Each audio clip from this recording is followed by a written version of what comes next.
पाकिस्तान तहरीक इंसाफ को असम्बलियों में मखसूस नशिस्तें मिलेंगी। इलेक्शन कमीशन ने सुप्रीम कोर्ट के फैसले पर अमल दरामद का फैसला कर लिया। Chief election commissioner Sikandar Sultan Raja की ज़र सदारत इजलास में इलेक्शन कमीशन की लीगल टीम को खुसूसी हिदायत का फैसले के किसी पॉइंट पर अमल दरामद में रुकावट है तो निशानदही करें ताकि मजीद रहनुमाई के लिए सुप्रीम कोर्ट से रजू किया जाए। तर्जमान इलेक्शन कमीशन के मुताबिक इलेक्शन कमीशन ने किसी फैसले की गलत तशरीह नहीं की। कमीशन किसी दबाव को खातन में नहीं लाते हुए आइन और कानून के मुताबिक काम करता रहेगा। इलेक्शन कमीशन से इस्तीफे का मुतालबा मुस्तहक़ खेज़ है। तर्जमान के मुताबिक चीफ इलेक्शन कमिश्नर और अरकान पर एक सियासी जमात की तनकीद की मजम्मत करते हैं। इलेक्शन कमीशन ने PTI के इंट्रा पार्टी इलेक्शन को दुरुस्त करार नहीं दिया था, जिसके नतीजे में बैट का निशान वापस लिया गया। PTI मुख्तलिफ फॉरम्स पर गई और इलेक्शन कमीशन के फैसले को बरकरार रखा गया।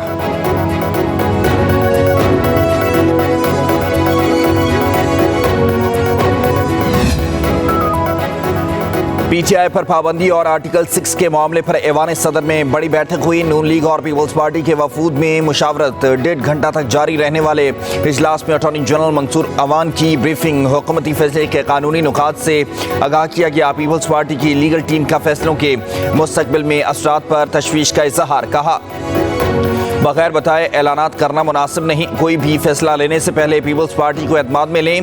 पीपल्स पार्टी का हुकूमती फैसलों पर पार्टी में मुशावरत OCEC से तौसीक लेने पर जोर। दोनों जमातों में फैसले मुशावरत से करने पर इतफाक। नून लीग के वक्त में नायब वज़ीर आज़म इसहाक डार, आज़म नज़ीर तारड़ और स्पीकर अयाज सादिक और दीगर रहनुमा शामिल थे।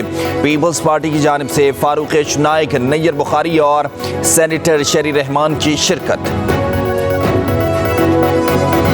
जब मुल्क स्टेबलाइज होने लगता है, किसी ना किसी को उसकी तकलीफ शुरू हो जाती है। चंद अफराद का एक टोला बैठकर कोई ऐसे फैसले कर देता है जिससे तरक्की का जो अमल है या वो रुक जाता है या वो रिवर्स हो जाता है। सुप्रीम कोर्ट के जजेस से ये अर्ज करना चाहती हूँ कि चलने दो इस मुल्क को। जिस शख्स को आप वापस लाना चाहते हो वो शख्स इस कौम का मुजरिम है। आपके लिए हम इतना आसान नहीं होने देंगे। हुकूमत 5 साल पूरे करेगी। किसी ने इसको डिस्टेबलाइज करने की कोशिश की तो उसके साथ आईनी हाथों से निपटा जाए। आपको ज़मीर के मुताबिक फैसले नहीं करने होते, आपको आइन और कानून के मुताबिक फैसले करने होते। अगर आपका ज़मीर बिका हुआ है तो हम क्या कर सकते हैं। सुप्रीम कोर्ट के मखसूस नशिस्तों के फैसले पर वज़ीर आला पंजाब मरीम नवाज की शदीद तनकीद। फैसले को अदम इस्तेहकाम पैदा करने की कोशिश करार दे दिया। कहा, जो मांगा नहीं वो अता कर दिया गया। फैसले ज़मीर नहीं आइन के मुताबिक होने चाहिए। आइन रीराइट किया जा रहा है। सुप्रीम कोर्ट के फैसले पर हैरत है। जब भी मुल्क तरक्की करने लगता है तो चंद अफराद का टोला बैठ कर ऐसे फैसले कर देता है जिससे तरक्की का सफ़र रुक जाता है। वज़ीर आला पंजाब मरीम नवाज का लाहौर में तक़रीब से खिताब। कहा, हुकूमत 5 साल पूरे करेगी। रखना डाला तो आहनी हाथों से निपटा जाएगा। जिसे वापस लाना चाहते हैं वो मुजरिम है। उन्होंने मुल्क जलाया, यादगार शोहदा पर हमला किया है। अदालत को ये सब नजर नहीं आ रहा। अवाम अपने कान और आंखें खुली रखें, अब मजीद बर्दाश्त नहीं करेंगे। कहा, IMF को वापस लाने वाला अडियाला जेल में बैठा है। सुप्रीम कोर्ट के जजेस से अर्ज है कि मुल्क को चलने दें। मरीम नवाज अपने वालिद की रविश पर चलकर सुप्रीम कोर्ट पर हमलावर होने की कोशिश कर रही हैं। मुशीर इत्तलात KP बैरिस्टर सैफ का वज़ीर आला पंजाब के बयान पर रद्द अमल। कहा, शरीफ खानदान अदलिया से अपने मनपसंद फैसले लेने का आदी है। आज़ाद अदलिया उनकी आंखों में खटकती है। मरीम नवाज आइन की इन शिकों का भी मुताला करें जिससे हमेशा उनके वालिद और चच्चा पामाल कर रहे हैं।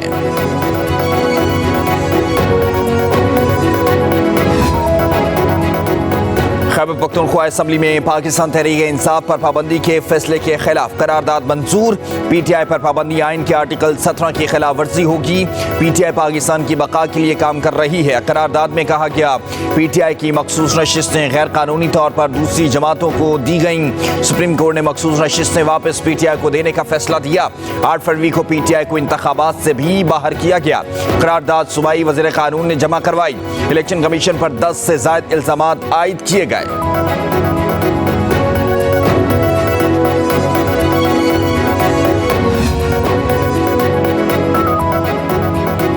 जुडिशल कमीशन ने जस्टिस रिटायर्ड सरदार तारिक मसूद और जस्टिस रिटायर्ड मजहर आलम मियां खेल को सुप्रीम कोर्ट में एडहॉक जज मुकर्रर करने की मंजूरी दे दी। राय के मुताबिक जस्टिस मुनीब अख्तर की दोनों एडहॉक जजेस के नामों की मुखालफत जस्टिस मंसूर अली शाह और जस्टिस याह्या अफरीदी की जस्टिस रिटायर्ड मजहर आलम मियां खेल की मुखालफत मौक़िफ़ इख्तियार किया कि जस्टिस रिटायर्ड मजहर आलम मियां खेल इनकार कर चुके हैं। जस्टिस रिटायर्ड सरदार तारिक मसूद पर जस्टिस मुनीब अख्तर के अलावा कमीशन के तमाम अरकान का इत्फाक।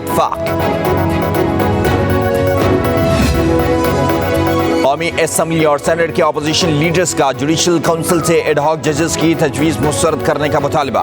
उमर अयूब और शिबली फराज ने एडहॉक जजेस की तकर्री के मामले पर चीफ जस्टिस पाकिस्तान को खत लिख दिए। मौक़िफ़ अपनाया कि एडहॉक जजेस की तकर्री से तासुर पैदा हो रहा है कि यह सब एक जमात के लिए किया जा रहा है। ज़ेर अल्तवा मुक़दमात को वजह बनाकर एडहॉक जजेस की तकर्री नहीं हो सकती। एडहॉक जजेस तकर्री की तजवीज़ उसी दिन आई जब सुप्रीम कोर्ट ने 8-5 से PTI के हक में फैसला दिया। एडहॉक जजेस की सिलेक्शन के लिए कोई शफाफ तरीकाकार भी नहीं अपनाया गया। जुडिशल कमीशन की मुशावरत के बगैर ही जजेस की सिलेक्शन की गई, जो परेशान कुन है। साबिक निगरान वफाकी वजीर गौहर एजाज ने IPPs को अदायगी के तरीक़ेकार पर सवाल उठा दिया। कहा 106 बिजली घरों में से निस्फ 10% से कम पैदावार दे रहे हैं, जबकि बंद पड़े बिजली घरों को भी 100 करोड़ रुपए माहाना अदा किए जाते हैं। प्लांट चले न चले लेकिन पैसे तो देने पड़ेंगे। ऐसा निज़ाम हमें कबूल नहीं। जो सस्ती बिजली दे सिर्फ उसी से खरीदें।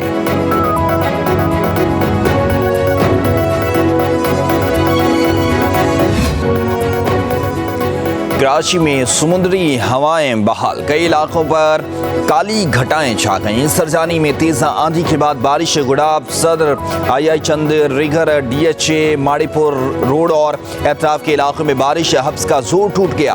हैदराबाद, जामशोरो और टंडुवाला यार में मूसलाधार बारिश। जामशोरो कोटरी में मकान की छत गिरने से एक बच्चा जान बहक हो गया। 2 जख्मी। डेरा बुगटी, बारखान, हरनाई और संजावी समेत बलूचिस्तान के मुख्तलिफ हिस्सों में बादल बरस पड़े। नदी नालों में तोखियानी, वोलान के दरियाओं में ऊंचे दर्जे का सैलाब। दरियाए मोटरी से 92,000 क्यूसिक का सैलाबी रेला गुजर रहा है। मूसा खेल में तूफानी बारिश से राब्ता सड़कें बंद। मुल्तान, उकाड़ा, मियां चन्नू, मुजफ्फरगढ़ में मूसलाधार बारिश। लाहौर में आज बारिश की पेशगोई। हुकूमत ने गुज़श्ता कई साल से श्रीलंका में फंसे पाकिस्तानी कैदियों को 7 रोज़ में वापस लाने का फैसला कर लिया। वज़ीर दाखिला मोहसिन नकवी से श्रीलंका के हाई कमिश्नर की मुलाकात।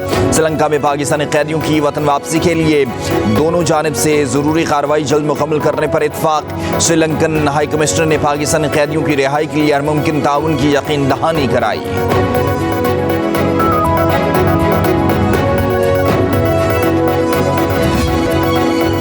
दुनिया भर में इंफॉर्मेशन टेक्नोलॉजी का सिस्टम मुतासर होने से मवासलात और राब्तों का निज़ाम दरहम बरहम हो गया। खराबी का पता लगा लिया गया।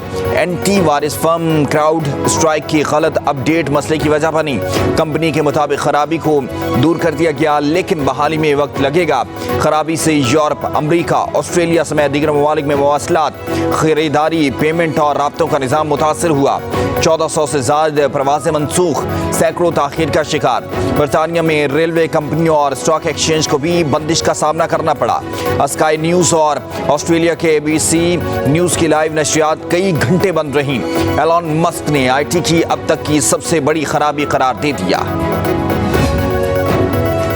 Chairman joint chief of staff committee general Sahir Shamshad Mirza ने अवामी जमहूरिया चीन की पीपल्स लिबरेशन आर्मी के 97वीं यौम तासीस की तकरीब में बतौर मेहमान खुसूसी शिरकत। ISPR के मुताबिक chairman joint chief of staff committee ने कहा अवाम, सिविलियंस और अस्करी क़यादत और पीपल्स लिबरेशन आर्मी के तमाम रैंक्स को मुबारकबाद दी। तकरीब से खिताब करते हुए जनरल साहिर शमशाद मिर्जा ने CPEC, दिफाई ताउन और इलाकाई अमन व इस्तेहकाम पर चीन के साथ मिलकर काम करने के पाकिस्तान के पुख्ता अज़्म पर भी जोर दिया।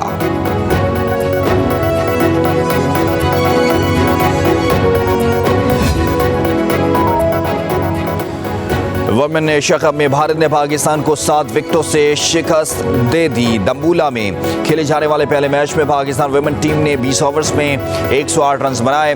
दिफाई चैंपियन भारतीय वुमेन टीम को ओपनर्स ने 85 रन का आगाज फराहम किया और हदफ 15वें ओवर में 3 विकेटों के नुकसान पर हासिल कर लिया।